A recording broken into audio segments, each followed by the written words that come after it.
இப்போ செல்வப்பெருந்தகை நல்லவர்னு நான் சொல்லலை. செல்வப்பெருந்தகை ஏற்கனவே கொலை வழக்கு இதெல்லாம் சம்மந்தப்பட்டிருந்தார். அந்த விஷயங்கள்லாம் இன்றைக்கி அவர் அரசியல்வாதியாக ஆகிட்டார். அந்த 4 to 5% கிறிஸ்டின் ஓட்டு வந்து விஜய்க்கு வந்துருச்சுன்னா திமுகவோட இது வந்து அடித்தளமாக ஆட ஆரம்பிச்சிடும். அதனால் திமுக என்ன பார்க்குறாங்க, சிறுபான்மையினர் ஓட்டு பிரிஞ்சிடும். நமக்கு 4-5% போனால் நம்ம தோற்றுருவோம். அதனால் அவருக்கு தொந்தரவு கொடுப்போம்னு அவங்க கொடுக்குறாங்க. ரெண்டாவது, திராவிட இயக்கம் சார்ந்த ஒரு அரசியலையும் உருவாக்கிட்டு, அப்போ விஜயகாந்துக்கு கிடைச்ச அந்த 10% ஓட்டே கிடைக்குமாங்கிறது என்னுடைய சந்தேகம். ஏன்னா அவருக்கு வந்து இந்த சினிமா பார்க்கக்கூடிய அவருடைய ரசிகர்கள் 18 வயசுலேருந்து 25 வயசு உள்ள ரசிகர்கள் தான் ஓட்டு போட வாய்ப்பு. ஆனால் அந்த ரசிகர்களையும் அவங்க பேரண்ட்ஸ் ஓட்டு போட விட மாட்டாங்க. இந்த ஏன் சீரியஸாக பார்க்கணும்னா, இதுக்கு முன்னாடி இருந்த முதலமைச்சர் ஜெகன்மோகன் ரெட்டி கிறிஸ்தவ மதத்தை சேர்ந்து, அவருக்கு இந்து மதம்னாலே பிடிக்காது. அதனால் அவர் வேணும்னே இந்து மதத்தையும் அந்த கடவுளையும் அவமானப்படுத்தும் நோக்கத்தில் பண்ணாராங்கிறது தான் இது சார். அப்படி விசாரிச்சா திட்டமிட்டு நடந்திருக்குன்றீங்களா? ஆமாம், நிச்சயமாக. ஏன்னு கேட்டீங்கன்னா ஜெகன்மோகன் ரெட்டி அந்த மாதிரி என்ன முடியும், எப்போவுமே ஆண் பொறுப்பாடு செஞ்ச நெய்யை கொடுங்கன்னு சொல்லி ஜெகன்மோகன் ரெட்டியே சொன்னாரா? ஏன்னா அவர் மிகவும் அந்த ஃபெனட்டிக், அதாவது ரிலீஜியஸ் ஃபெனட்டிக். நீங்கள் சொல்கிறது பார்த்தா ரொம்ப தீவிரமாக இருப்பார். Religious fanatic, religious fanatic. இவங்கெல்லாம் அப்படி இருந்தோம்.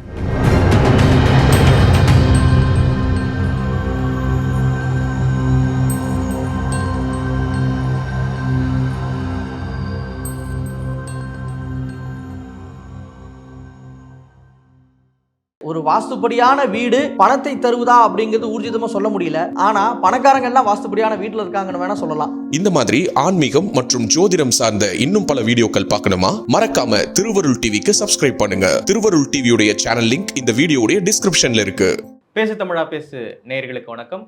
இன்று நம்மோடு உரையாடுவதற்காக வழக்கறிஞரும் முன்னாள் காவல்துறை அதிகாரியுமான திரு வரதராஜன் அவர்கள் இணைந்திருக்காங்க. அவங்க கூட தான் நம்ம உரையாடப்போம். வணக்கம் சார். வணக்கம். பிஎஸ்பியோடைய முன்னாள் மாநில தலைவர் திரு ஆம்ஸ்டாங் அவர்கள் படுகொலை செய்யப்பட்டார். இந்த விவகாரத்தில் வந்து நிறைய கட்சியை சேர்ந்த நிர்வாகிகள் வந்து தொடர்ச்சியாக கைது செய்யப்பட்டு கொண்டே இருந்தாங்க. கடைசியாக காங்கிரஸை சேர்ந்த அஸ்வத்தாமன் அவர்கள் கைது செய்யப்பட்டிருந்தாங்க. பிஎஸ்பியோடைய ஒரு பொதுக்கூட்டத்தில் அந்த கட்சியினுடைய மாநில தலைவர் திரு ஆனந்தன் அவர்கள் என்ன பேசியிருக்காரு அப்படின்னா, இந்த கொலைக்கு, ஆம்ஸ்டாங் அவர்களுடைய கொலைக்கு காரணமாக இருந்தவர் தான் வந்து காங்கிரஸினுடைய மாநில தலைவர் திரு செல்வப்பெருந்தகை அவர்கள். அவர்களை வந்து காவல்துறை விசாரணை வளையத்துக்குள்ளே கொண்டு வந்து விசாரிக்கணும் அப்படின்னு சொல்லி ஒரு குற்றச்சாட்டை வச்சிருக்காரு. இது மிகப்பெரிய அதிர்வலிகளை வந்து ஏற்படுத்தியிருக்கு. அவர் குற்றச்சாட்டில் உண்மை இருக்குன்னு பார்க்குறீங்களா நீங்கள்?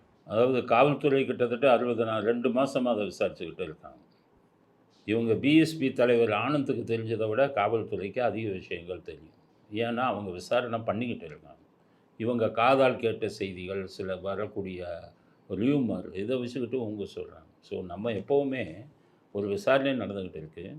கமிஷனர் சொல்லியிருக்காரு, இன்னும் 1 வாரத்தில் குற்றப்பத்திரிக்கை தாக்கல் செய்யப்படும்.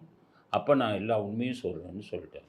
அதனால் காவல்துறையின் விசாரணை அறிக்கை வெளியில் வந்ததுக்கப்புறம் அதில் யார் யார் குற்றவாளியாக சேர்க்கப்பட்டிருக்காங்களோ அவங்க மேலே தான் நம்ம குற்றம் சாட்டணும். ஒருவேளை செல்வப்பெருந்தகை வந்து அதில் ஒரு குற்றவாளியாக குற்றப்பத்திரிக்கையில் காவல்துறை சேர்த்துருந்தாங்கன்னா அப்போ நீங்கள் கேட்கலாம், அவர் ராஜினாமா பண்ணணும் அப்படின்னு சொல்லி. நீங்கள் சந்தேகத்தின் அடிப்படையில் வச்சுக்கிட்டு அவர் தப்பு பண்ணியிருப்பார். இப்போ செல்வப்பெருந்தகை நல்லவர்னு நான் சொல்லலை. செல்வப்பெருந்தகை ஏற்கனவே கொலை வழக்கு இதெல்லாம் சம்மந்தப்பட்டிருந்தார். அந்த விஷயங்கள்லாம் இன்றைக்கி அவர் அரசியல்வாதியாக ஆகிட்டார். நம்ம நாட்டுடைய தலையெழுத்து என்னன்னு கேட்டிங்கன்னா, குற்றவாளிகள் எல்லாம் வக்கீல் ஆகிடுறாங்க. வெளி மாநிலத்துக்கு போய் ஆந்திராவில் போய் படித்தேன், இதில் போய் படித்தேன்னு சொல்லி அந்த வக்கீலாகி வராங்க. பார்த்திங்கன்னா கொலை வழக்கில் சம்மந்தப்பட்டவன், இது இல்லாதவன், பரீட்சையே எழுதாமல் காலேஜுக்கும் போகாமல் வந்து நிறைய பேர் வக்கீலாக சுற்றிக்கிட்டு இருக்காங்க. அதே மாதிரி நம்ம நாட்டின் இன்னொரு தலையெழுத்து என்னென்னா, கொலை குற்றவாளி, இதில் குற்ற பின்னணி இருக்கிறவங்கெல்லாம் அரசியல்வாதியாகவும் வந்துடுறான். நம்ம நாடு குட்டிச்சவராக போகிறதுக்கு இதுதான் காரணம். அரசியல்வாதி நல்லவன் வரணும், இந்த மாதிரி ஆட்கள் வந்தாங்க. ஸோ அதனால் என்ன விஷயம்னு கேட்டிங்கன்னா, இவர்கள் சொல்லக்கூடிய விஷயங்களை எல்லாம் நமக்கு ஒரு பெரிதாக எடுத்து பண்ணக்கூடாது. காவல்துறையின் அறிக்கை வரட்டும், காவல்துறை குற்றப்பத்திரிக்கை தாக்கல் செய்யட்டும். அதில் இவர் சொல்லக்கூடிய குற்றச்சாட்டுகளுக்கு ஆதாரம் இருப்பதாக காவல்துறை சொன்னால் குற்றப்பத்திரிக்கையில் அப்போ இவர் கேட்கலாம். அதுவரை இந்த மாதிரி கேட்குறது வந்து ஏற்றுக்கொள்ள முடியாது. காங்கிரஸுடைய முக்கிய நிர்வாகி அஸ்வத்தாமன் அவர்கள் கைது செய்யப்பட்டிருந்தார். அஸ்வத்தாமன் அவர்கள் இந்த குற்ற சம்பவங்களில் ஈடுபட தூண்டியதே வந்து இப்போ செல்வப்பெருந்தகை தான் அப்படின்னு ஒரு குற்றச்சாட்டியாக அவங்க வச்சுருக்காங்க. ஒரு லிங்க் இருக்குமோ அப்படின்னு அவங்க சந்தேகப்படுறதே தவறுன்னு நம்ம சொல்ல முடியுமா? அந்த யூகம் காவல்துறைக்கு வராமல் இருக்குமா? ஒருவேளை காவல்துறை வந்து ஆளுங்கட்சியாக கூட்டணியில் இருக்காங்க இவங்கள போய் எப்படி நம்ம சீண்ட முடியும்னு காவல்துறை கம்முன்னு இருக்குன்னு அவங்க நினைப்பாங்கல்ல அந்த பிஎஸ்பி கட்சி. அப்படின்னா நீங்கள் என்ன பண்ணலாம்னு கேட்டிங்கன்னா, இந்த புகாரை கொடுத்தது யார்? ஆம்ஸ்ட்ராங் கொலையை பற்றி காவல்துறைக்கு புகார் கொடுத்தவங்க யார்? ஆம்ஸ்ட்ராங்குடைய மனைவி தான் புகார் கொடுத்துருக்காங்க, மனைவி. அப்போ நீங்கள் காவல்துறை அந்த மாதிரி வந்து யாரையாச்சும் வந்து குற்றவாளியாக சேர்க்காமல் மறைக்கின்ற பட்சத்தில் உங்ககிட்ட அதற்கான வலுவான ஆதாரங்கள் இருந்தால் சட்டமே கொடுக்க சொல்லுது. கம்ப்ளைண்ட் கொடுத்தவங்க சார்பில், புகார் கொடுத்தவங்க சார்பில் 302 சிஆர்பிசியில் நீங்கள் இன்டர்வீனர் பெட்டிஷன் போட்டு உங்களுடைய ஆதாரங்களை கோர்ட்டில் சமர்ப்பிக்கலாம். அப்போ அவரும் விசாரணை வளையத்துக்குள்ளே வந்துடுவார். அதுக்கு சட்டத்தில் இடம் இருக்குது.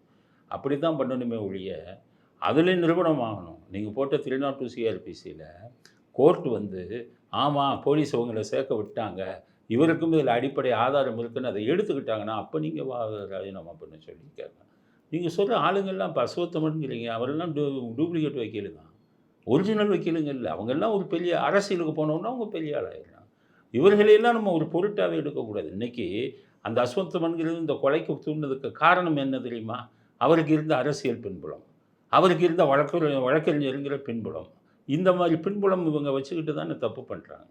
அதனால் ஆம்ஸ்ட்ராங் கொலை வழக்கில் நம்ம தெரிய வேண்டிய பாடம் என்னன்னா, யார்கிட்ட போய் சொல்கிறது? அரசாங்கத்திட்ட சொன்னீங்கன்னா அவங்க கூட கூட்டணி வச்சுருக்காங்க, திமுக போய் சொன்னீங்கன்னா கூட்டணி. அதனால் இந்த குற்றவாளிகளுக்கு அடைக்கலம் கொடுக்கக்கூடிய ஒரு கூடாரமாக அரசியல் கட்சியும் நீதிமன்றங்களும் இருக்கக்கூடாது. அப்போ தான் நாட்டில் குற்றங்கள் குறையும். இதில் பார்த்தீங்கன்னா நிறைய பேர் வழக்கறிஞர்னு போர்வையில் இருக்கான். அந்த இதில் வந்தவங்க ஒரு பெண்ணு வழக்கறிஞருங்கிறாங்க, இவங்க வழக்கறிஞர் எல்லாம் சர்டிஃபிகேட் எடுத்து பாருங்கள். டிகிரியிலேருந்து +2லேருந்து 10th அத்தனை டூப்ளிகேட். அப்போ நான் 3ஆம் கிளாஸ் 4ஆம் கிளாஸ் படித்தவங்கெல்லாம் வட இந்தியாவில் டூப்ளிகேட் சர்டிஃபிகேட் வாங்கி ப்ரைவேட் காலேஜுகளில் போய் இப்படி வந்து பண்ணுறாங்க. அதனால் இந்த முதல்ல அடிப்படையை நீங்கள் சரி பண்ணலைன்னா வருங்காலத்திலும் இந்த மாதிரி கொலைகள் தொடரும். இவங்களுக்கு கிடைக்குதில்ல பாதுகாப்பு. அதனால் அஸ்வத்மன் சொல்கிறாருங்கிறதெல்லாம் நம்ம எடுத்துக்கக்கூடாது. விசாரணை வந்து ரொம்ப கரெக்டாக பண்ணுறாங்க சிட்டி போலீஸில். இந்த விசாரணை வந்து ரொம்ப கரெக்டாக பண்ணுறாங்க. அதுக்கு தான் இப்போ 10% குற்றவாளிகள் தான் இந்த வழக்கில் கைது செய்யப்பட்டிருக்காங்க அப்படின்னு பிஎஸ்பி ஒரு குற்றச்சாட்டு வைக்கிறாங்க. அதுக்கான ஆதாரத்தை கொண்டு போய் கோர்ட்டில் கொடுங்க. குற்றப்பத்திரிகை தாக்கல் செஞ்சுட்டா உங்கள் கையில் அதுக்கான ஆதாரங்கள் இருந்தால் நீங்கள் கோர்ட்டில் போய் கொடுக்கணும். அதை போலீஸ் உதவி உங்களுக்கு தேவையில்லை. 302 சிஆர்பிசியில் நீங்கள் கோர்ட்லேயே கொண்டு போய் கொடுக்கலாம். 302 ஐபிசி வேறு, 302 சிஆர்பிசி வேறு.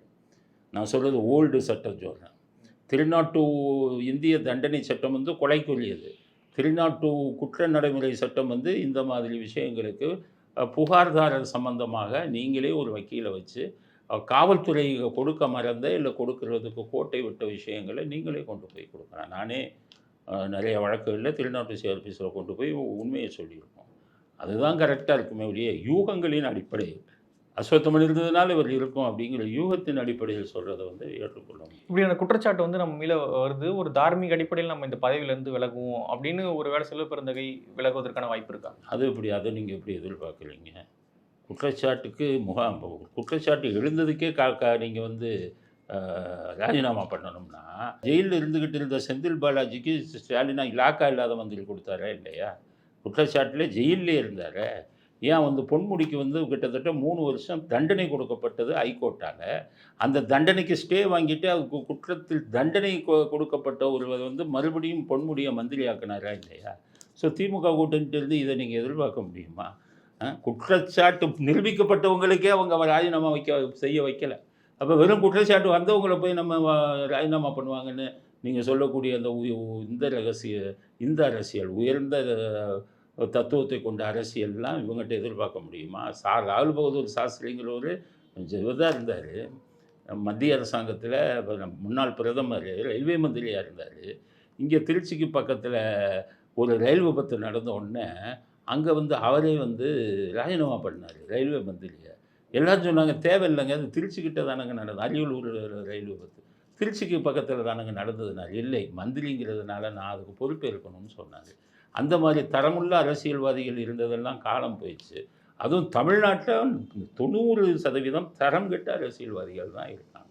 இவங்ககிட்ட போய் நீங்கள் இதெல்லாம் கொள்கைகளை பற்றியும் இதை பற்றி நீங்கள் கேட்க முடியுமா? இதை பேசத்தான் முடியுமா? இந்த அரசியல்லாம் திருத்த தான் நான் வந்திருக்கேன் அப்படின்னு சொல்லிட்டு விஜய் அவர்கள் கட்சி தொடங்கியிருக்காரு. வர அக்டோபர் 27ஆம் தேதி விக்கிரவாண்டியில மாநாடு நடத்த போவதாக இன்று வந்து அறிவிச்சிருக்காங்க. இந்த மாநாட்டுக்கு முக்கிய அரசியல் கட்சி தலைவர்கள்லாம் பங்கேற்பாங்க அப்படின்னு சொல்லப்படுது. குறிப்பாக ராகுல் காந்தி அவர்கள் வருவாரு அப்படின்னு ஒரு பேச்சு அடிப்படுது. ராகுல் காந்தி வருவாரா? இந்த மாநாட்டுல என்ன மாதிரியான விஷயங்கள் குறித்து விஜய் அவர்கள் பேசுவார்ன்னு நினைக்கிறீங்க? என்ன தாக்கத்தை ஏற்படுத்தும்? விஜயனுடைய அரசியல் ஆரம்பமே சரியில்லை. மக்கள் எப்போ ஓட்டு போடுவாங்க தெரியுமா? இப்போ இருக்கக்கூடிய அரசியல் கட்சிகள் மேலே வெறுப்பில் இருக்காங்க. அப்போ ஒரு புது அரசியல் சித்தாந்தத்தை சொல்கிறவங்களுக்கு தான் ஓட்டு போடுவாங்க. ஆனால் விஜய் ஆரம்பிக்கும் போதே மத்திய அரசாங்கத்தை திமுக பாணியில் ஒன்றிய அரசுன்னு சொன்னார். அப்போவே நான் சொன்னேன், இவர் வந்து திமுகவுடைய ஏஜென்ட்டு, இவர் வந்து புதிய அரசியல் பாதையை காண்பிக்க முடியாதுன்னு சொன்னேன்.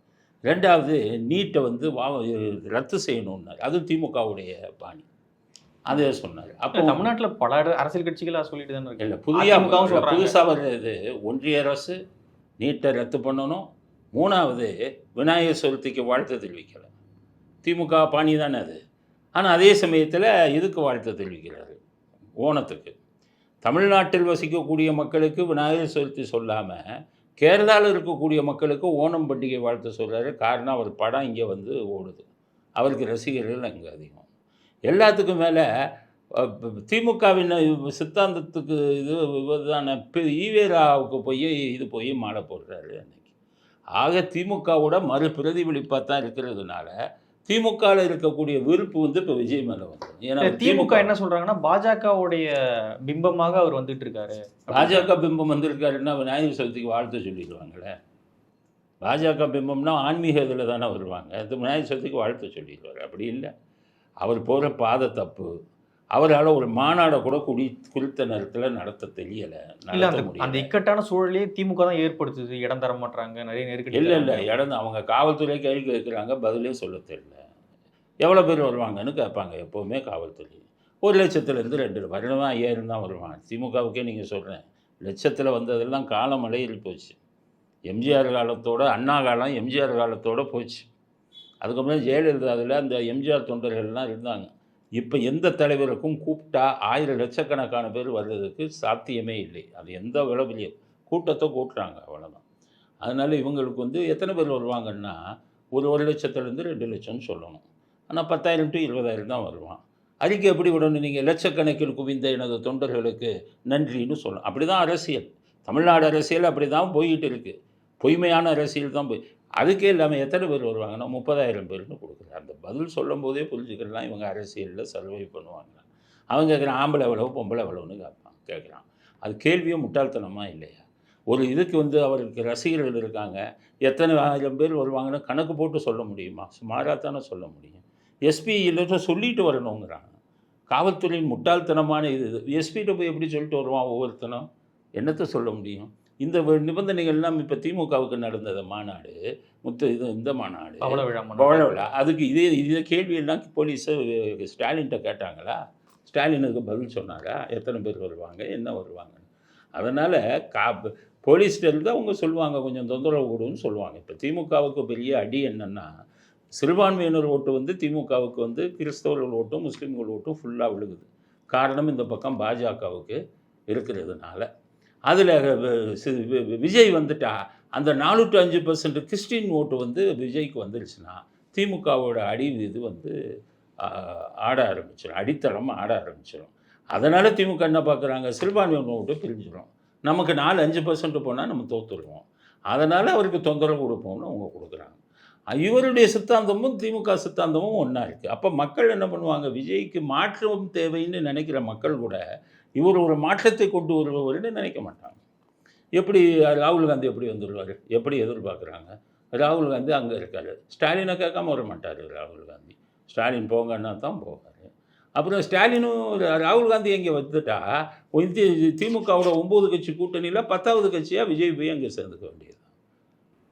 கூட்டணி உடைய வாய்ப்பு இருக்கா? இந்தி கூட்டணி அதெல்லாம் இப்போ காங்கிரஸ் வந்து சொல்கிறேன் உங்களுக்கு, பிஜேபியும் சொல்கிறேன். 2 அகில இந்திய கட்சிகள் நம்ம தமிழ்நாட்டில் காலுன்றதுக்கு காரணமே என்னென்னா, அவர்களுடைய கணக்கெல்லாம் மத்திய அரசியலை வச்சு தான் இருக்கும். எம்பிகள் எண்ணிக்கை வச்சு தான் அரசியல் பண்ணுவான். யார்? அகில இந்திய கட்சி. இன்றைக்கி பிஜேபி திமுகவோட 22 எம்பியை தான் கணக்கு பண்ணுறாங்க. இங்கே தமிழ்நாட்டில் நம்ம திமுகவுக்கு ஆதரவான நிலைப்பாடு எடுத்தா நமக்கு ஓட்டு போயிருமைங்கிறத பற்றி கவலையப்பட மாட்டான். ஏன்னா அவனுக்கு தேவை 22 எம்பி. அதே மாதிரி தான் இவருக்கு ராகுல் காந்திக்கும் 22 எம்பி வச்சு பார்லிமெண்ட்டில் பண்ணுற அரசியலை தான் நோக்குவாங்க அவங்க. இங்கே வந்துக்கிட்டு விஜய்க்கு சப்போர்ட் பண்ணி ஸ்டாலினோட இதை வந்து நமக்கு இழக்கணும் அப்படிங்கிறத பற்றி யோசிக்கவே மாட்டாங்க. அதனால் யாருமே வந்து இவரை திமுகவை விட்டுட்டு இவங்களுக்கு வருவாங்கன்னு எதிர்பார்க்காதீங்க. விஜய்க்கு வந்து வர்றதுக்கு வாய்ப்பே கிடையாது. அதோட விஜய் ஒரு முதிர்ந்த அரசியல்வாதியாக தன்னை காமிச்சிக்கிறார். எம்ஜிஆர் 1973 கட்சியை விட்டு வளர்க்கினாங்க. 1972 கட்சியை விட்டு வளர்க்கினாங்க. திமுகவுக்கு எதிர்ப்பான ஒரு நிலையை எடுத்து மக்கள்கிட்ட போனார். நான் என்ன தவறு செய்தேன்? அப்போ அவருடைய இண்டிவிஜுவல் ஐடென்டிட்டியை அவர் கீப் பண்ணார். அவர் ஒரு நான் வந்து ஒரு தனி அரசியல் பண்ணுறேன், என்னுடைய சொந்த சித்தாந்தத்தை வச்சு பண்ணுறேன்னு மக்கள்கிட்ட போனார். ஜெயிச்சார். திமுகவை பிடிக்காதவன் போட்டான். இப்போ ஒரு ஆரம்பமே இவருடைய தனித்துவத்தை வந்து இது பண்ணுற மாதிரி உள்ள அரசியலை அவர் ஆரம்பிக்கலை. எடுத்த உடனேயே திராவிட இயக்கங்களுக்குடைய சார்ந்த அரசியலை தான் பண்ணுறார். அதனால் விஜய் பாமக மாதிரி, விசிக மாதிரி, இந்த மற்ற உதிரி கட்சிகள் மாதிரி 5% 10% வாங்கக்கூடிய ஒரு சராசரி அரசியல் கட்சியாக தான் ஆவார். இல்லை விஜயகாந்த் அவர்கள் மாதிரி கூட எதிர்கட்சியாக கூட ஆக முடியாதுன்றீங்க நீங்கள்? இல்லை, விஜயகாந்த் 10% வாங்கினார். 2005 விஜயகாந்த் தனியாக நின்னார். 10% ஓட்டை வாங்கினார். எல்லா மக்களும் ஓட்டு போட்டாங்க. நீங்கள் ஆரம்பமே உங்களுக்கு ஒரு சார்ந்த அரசியல் இந்து மதத்தை பூரா இப்போ பகிச்சுக்கிட்டார். பண்டிகைகளுக்கு வாழ்த்து சொல்லணும்ல, அரசியலுக்கு நீங்கள் வந்துட்டீங்கன்னா ஒரு நடுநிலைமையான ஒரு தலைவராக தானே இருக்கணும். விஜயகாந்த் அப்படியா இருந்தார். வரும்போதே ஒரு மதம் சார்ந்த ஒரு அரசியலை உருவாக்கிட்டார். ரெண்டாவது திராவிட இயக்கம் சார்ந்த ஒரு அரசியலையும் உருவாக்கிட்டார். அப்போ விஜயகாந்துக்கு கிடைச்ச அந்த 10% ஓட்டே கிடைக்குமாங்கிறது என்னுடைய சந்தேகம். ஏன்னா அவருக்கு வந்து இந்த சினிமா பார்க்கக்கூடிய அவருடைய ரசிகர்கள் 18 வயசுலேருந்து 25 வயசு உள்ள ரசிகர்கள் தான் ஓட்டு போட வாய்ப்பு இருக்குது. ஆனால் அந்த ரசிகர்களையும் அவங்க பேரண்ட்ஸ் ஓட்டு போட மாட்டாங்க. அவங்க அப்பா அம்மாலாம் வேறு கட்சியில் இருப்பாங்க. அவங்க எல்லாம் டார்கெட் பண்ணி அவங்கள கூடுமானவரை விஜய்க்கு போடாத, நம்ம கட்சி அப்படின்னு சொல்லி ஒவ்வொருத்தவங்களும் இருப்பாங்க. அதனால் இதெல்லாம் தாண்டி அவர் 10% வந்தாலே பெரிய அதிசயம். அதான் ஒரு விஜயகாந்தாக அவர் வரலாம். வருங்காலத்தில் ஒரு விஜயகாந்தாக வரலாமே ஒழிய அவர் ஒரு எம்ஜிஆராக வர முடியாது. ஸ்டாலின் அவர்களை வீழ்த்த முடியாது. ஸ்டாலினை வீழ்த்த முடியாதுன்னா ஸ்டாலின் ஒன்றுமே இல்லைங்க. ஸ்டாலின் 9 கட்சி கூட்டணியை விட்டு வெளியில் வந்து ஜெயிக்க சொல்லுங்கள். ஸ்டாலினுக்கும் ஓட்டே கிடையாது. தமிழ்நாட்டில் திமுகன்னு இருக்குது. அவங்க ஒரு 75 வருஷமாக கட்சி வச்சுருக்காங்க. அதில் உறுப்பினர்கள் இருக்கான். இவெல்லாம் சேர்ந்து போடுறது ஓட்டு அவங்களுக்கு. அதுவே அவருக்கு 18-19% தான். காங்கிரஸு, விடுதலை சிறுத்தைகள், கம்யூனிஸ்ட்டு எல்லாத்தையும் விட்டுட்டு நீங்கள் பார்த்தீங்கன்னா அவங்களுக்கு வந்து ஒரு 126 சீட்டு தானே ஜெயிச்சிருக்காரு ஸ்டாலின். 118 தானே உங்களுக்கு வந்து தேவை. 8 சீட்டு தானே ஜெயிச்சிருக்காரு 9 கட்சியோடு சேர்ந்து. ஸோ ஸ்டாலின்கிறது அந்த 9 கட்சி கூட்டணியோடு சேர்ந்தால் தான் அது ஒரு சக்தி. தனியாக நின்றால் அவருக்கு வந்து அவரும் ஒரு விஜயகாந்தாகத்தான், விஜயகாந்தோட கொஞ்சம் அதிகம் இருப்பாங்க. அவ்வளோதான். அதுதான் உண்மை. இன்றைக்கி இருக்கக்கூடிய அரசியல் தலைவர் எல்லாருமே அப்படி தான். எடப்பாடி பழனிசாமியும் அப்படி தான். தனிப்பட்ட மனிதராக அவருக்கு செல்வாக்கு இருக்கா? அதிமுக ஓட்டுகள் தானே விடுது. அதே மாதிரி தான் ஸ்டாலினுக்கும். அவர் தனிப்பட்ட இதில் வந்து அவருக்கு செல்வாக்குங்கிறது கட்சி இதில் இருக்கக்கூடிய அந்த இதுதான் வரும். அதனால் எல்லா கட்சியும் தனியாக நின்று பாருங்களேன். இன்னொரு மாநாடும் பரபரப்பாக தமிழ்நாட்டு அரசியல் பேசப்படுது. விசிகாவுடைய மது ஒழிப்பு அந்த மாநாடு, மகளிர் மாநாடு. இந்த மாநாடு திமுகவுக்கு ஒரு நெருக்கடி ஏற்படுத்தும் அப்படின்னு நினைக்கிறீங்களா? இல்லை சும்மா ஏற்கனவே நடத்தின ஒரு மாநாடு மாதிரி இது ஒரு மாநாடு நடந்து போயிடும் அப்படின்னு ஒரு சந்தர்ப்பவாத ஒரு மாநாடுங்க. நேற்று வரை இதில் இருந்துக்கிட்டு இருக்கீங்க திமுகவில் வந்து நீங்கள் கூட்டணி உண்மையான மது ஒழிப்பு உங்களுக்கு நம்பிக்கை இருந்தால் திமுகவோட கூட்டணி சேரும்போது நீங்கள் ஆட்சிக்கு வந்தால் மது ஒழிப்பேன்னு சொல்லுங்கன்னு சொல்லணும்ல. ஸோ அப்போ எலெக்ஷன் வரப்பெல்லாம் அவங்களோட ஒன்றா சேர்ந்துக்கிட்டு திடீர்னு மது ஒழிப்போம்னா என்ன அர்த்தம்னா, மது தொழிற்சாலை நடந்து 3 கோடீஸ்வரங்க தமிழ்நாட்டில் இருக்காங்க. 3 to 4 கோடீஸ்வரர்கள். அவங்க பேரில் 4 கம்பெனி இருக்குது. இப்போ பார்த்தீங்கன்னா டிஆர் பாலுவுக்கு மிகப்பெரிய தொழிற்சாலைகள் இருக்குது, ஜெகத்ரட்சகனுக்கு இருக்குது, கனிமொழிக்கு இருக்குது, அண்டு உங்களுக்கு மீடாஸ்ன்னு சொல்லி சசிகலாவுக்கும் இருக்குது. இந்த மாதிரி நீங்கள் ஒரு பிரச்சனையை கொண்டு வந்தீங்கன்னா வெளியில் தெரியாமல் இந்த மது உற்பத்தி செய்யும் தொழிற்சாலைகள் எல்லாம் வந்து கோடிக்கணக்கான பணத்தை கொடுப்பாங்க. அந்த கோடிக்கணக்கான பணத்தை வாங்குவதற்கான யுக்தி தான் இப்போ இவர் செய்கிறது திருமாவளவன் அரசியலில் தமிழ்நாட்டில் பெரிய ஃபோர்ஸ்ன்னு நினைக்கிறீங்களா? திருமாவளவன் நான் 2016 மக்கள் நல கூட்டணின்னு சொல்லி விஜயகாந்தோடையும் இப்போ வைகோவோடையும் கம்யூனிஸ்டோடையும் இவரும் சேர்ந்து ஒரு சீட்டு ஜெயித்தாங்களா மக்கள் நல கூட்டணி? 2016. அப்போ 4 பேர் சேர்ந்தே ஜீரோங்கும்போது திருமாவளவன் தனியாக நின்னா வெரி பிக் ஜீரோ தானே. நீங்கள் அவருக்கு என்ன செல்வாக்கு இருக்குது? இல்ல பட்டியல் சமூகத்தினுடைய கிட்டத்தட்ட அன்னைக்கு- பாதி வாக்குகள் என்கிட்ட தான் இருக்கு. அன்னைக்கு ஏன் 2016 பட்டியல் சமூகம் பூரா உங்களுக்கு போடலை? ஒரு சீட்டு ஜெயிச்சாரா திருமாவளவன் 2016? இல்ல வாக்குகள் போட்டாங்க, ஜெயிக்கிற அளவுக்கு வாக்குகளா மாறல இல்லை, அப்படின்றத. 4 கூட்டணி சேர்ந்தே ஜெயிக்கிற அளவுக்கு வாக்குகள் இல்லைங்கும்போது தனியாக நின்னாருன்னா இவருடைய செல்வாக்கு என்ன? அதே 3% தான், அதே 4%. பாட்டாளி மக்கள் கட்சிக்கு இது போயிடுச்சு, இல்லை அங்கீகாரம் போயிடுச்சு, அவருக்கும் அந்த 5க்கும் கீழே போயிடுச்சு. அப்போ இவர்களெல்லாம் கட்சியை வச்சுக்கிட்டு போயிடல. இப்போ வைகோவுக்கு என்ன இருக்குது? வைகோக்கெல்லாம் 1% இருக்காது, 1% ஓட்டு கூட இருக்காது. அவரை தனியாக நின்று அங்கே நிற்க சொல்லுங்கள். அன்றைக்கி நம்ம மக்கள் நல கூட்டணி இருக்கும்போது யார்? இவங்கெல்லாம் சும்மா இது காமிச்சிக்கிட்டு இருக்காங்க. அங்கே இருக்கிறதே பலம் வாய்ந்தது காங்கிரஸ். கம்யூனிஸ்ட்டுக்கு எப்போவுமே இந்த ட்ரெடிஷ்னல் ஓட்டு, கம்யூனிஸ்ட் சித்தாந்தத்தை இன்றைக்கி வரக்கூடிய இளைஞர்கள் எவனுமே விரும்பல. அந்த காலத்தில் தொழிலாளர்களுக்கு போவாங்க கம்யூனிஸ்ட்டு, உண்டியல் கொடுக்குவாங்க, எளிமையான வாழ்க்கை வாழ்வாங்க. கம்யூனிஸ்ட் முதல்வர்கள்லாம் பார்த்திங்கன்னா ஒரு சூட் கேஸில் ஒரு 2-3 சட்டை வச்சுருப்பாங்க. பேங்க்கில் பார்த்திங்கன்னா ஒரு 1000 ரூபா 2000 ரூபா தான் இருக்கும். முதலமைச்சருக்கு ஜோதி பாசு அப்படி இருந்தவர் தான். அந்த கம்யூனிஸ்ட் சித்தாந்தம் இன்றைக்கி என்ன பண்ணுறான்? எலெக்ஷன் வரும்போது திமுகட்ட 50 கோடி ரூபா லஞ்சமாக வாங்கிட்டு கூட்டணி சேர்றான். ஸ்டாலின் இப்போ இதுக்கு தேர்தல் கமிஷனுக்கு கணக்கு கொடுக்கும்போது கம்யூனிஸ்ட்டுக்கு 50 கோடி கொடுத்ததா ரெக்கார்ட் பண்ணியிருக்காரு. அப்போ கம்யூனிஸ்ட்டே பணம் வாங்க ஆரம்பிச்சிட்டான்ல, உண்டியல் குளிக்கிட்டு இருந்தவன் பணம் வாங்க ஆரம்பிச்சா அப்போ அந்த கம்யூனிஸ்ட் சித்தாந்தம் போயிடுச்சு. இவங்கெல்லாம் கொஞ்சம் ஓட்டு இருக்குன்னு சொல்லி ஏமாற்றிக்கிட்டு இருக்காங்களே ஒழிய இவர்களெல்லாம் தனியாக நின்னாங்கன்னா ஜீரோ தான்.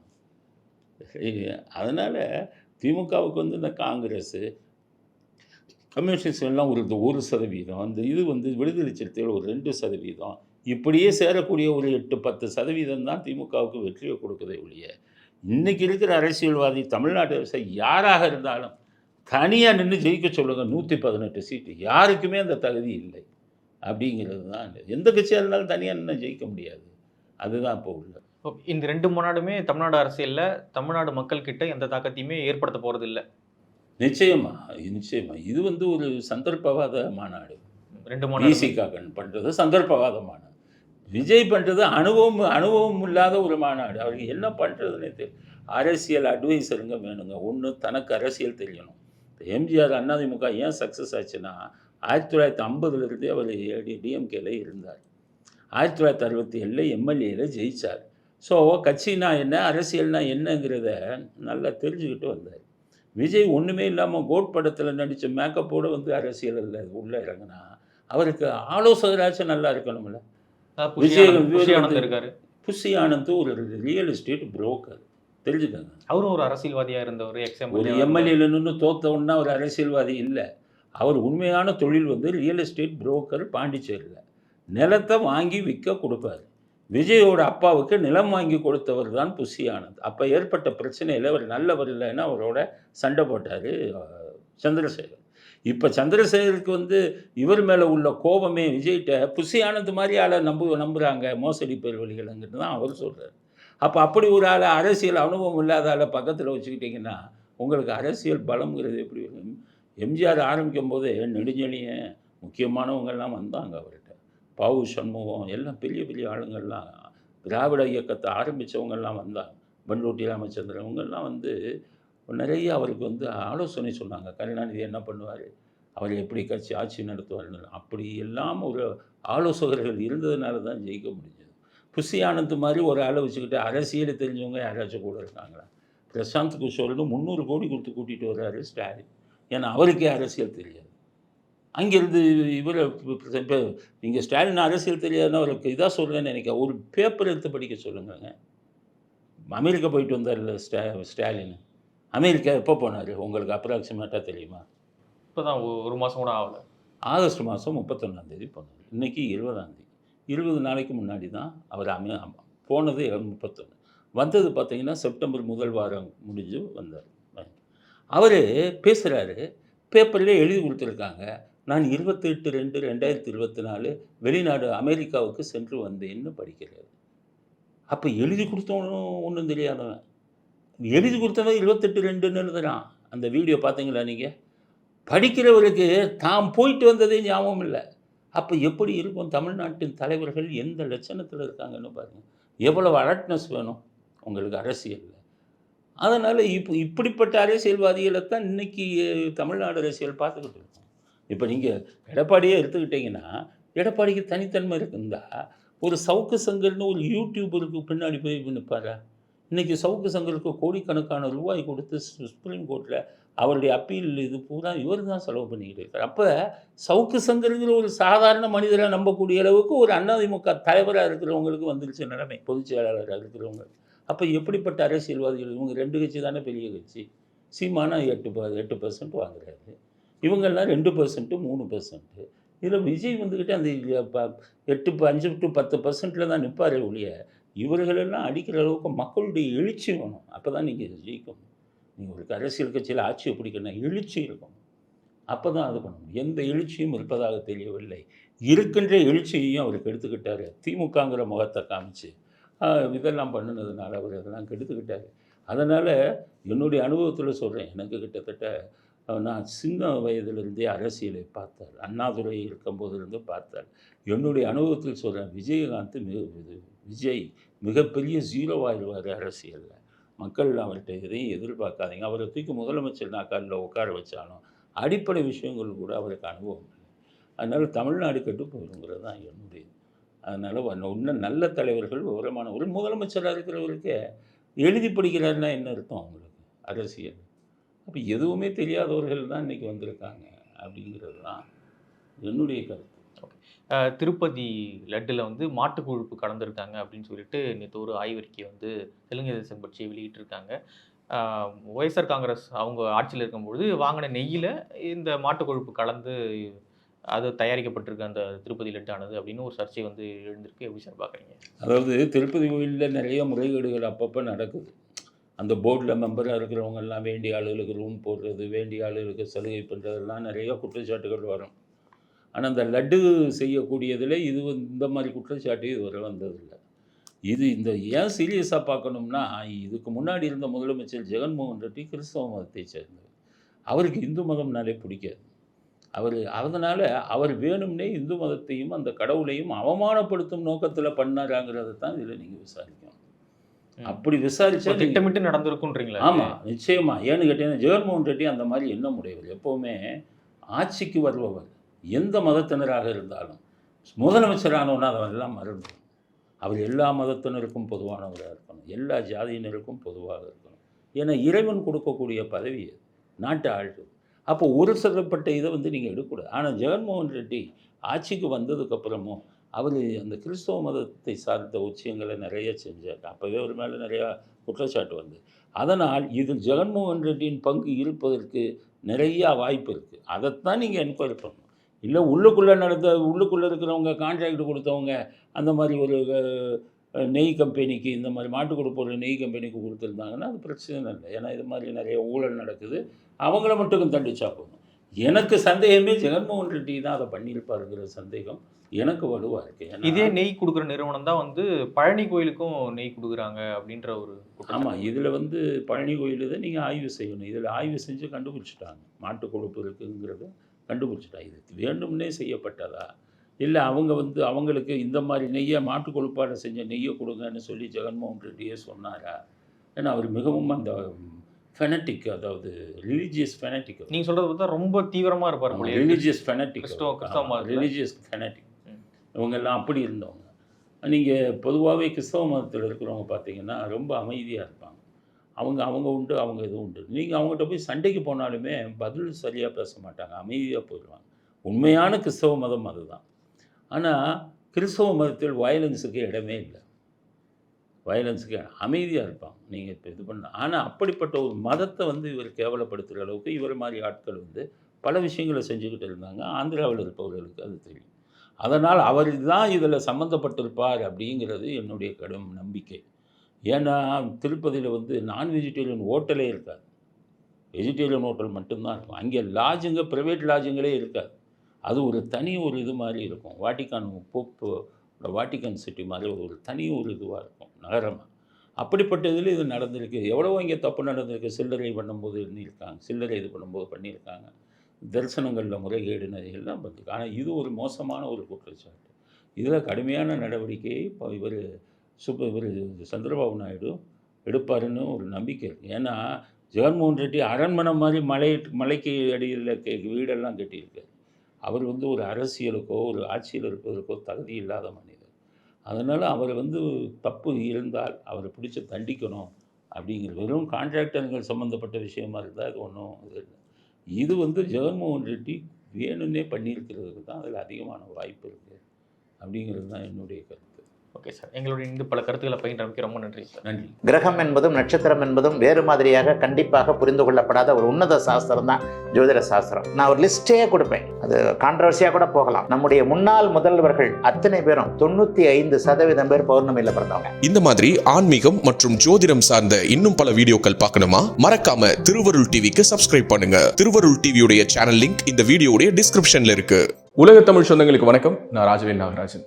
பேசு தமிழா பேசு வலையொலியுடைய வளர்ச்சிக்கு நீங்களும் உறுதுணையாக இருக்கணும்னு நினச்சிங்கன்னா இந்த வீடியோடைய டிஸ்கிரிப்ஷனில் இருக்கக்கூடிய ரேசர் பே லிங்கை கிளிக் பண்ணுங்கள். அந்த லிங்க்கில் போயிட்டு உங்களுக்கு விருப்பமான தொகையை பேசு தமிழா பேசுவனுடைய வளர்ச்சிக்கு உங்களுடைய பங்களிப்பாக நீங்கள் கொடுக்கலாம். நன்றி, வணக்கம்.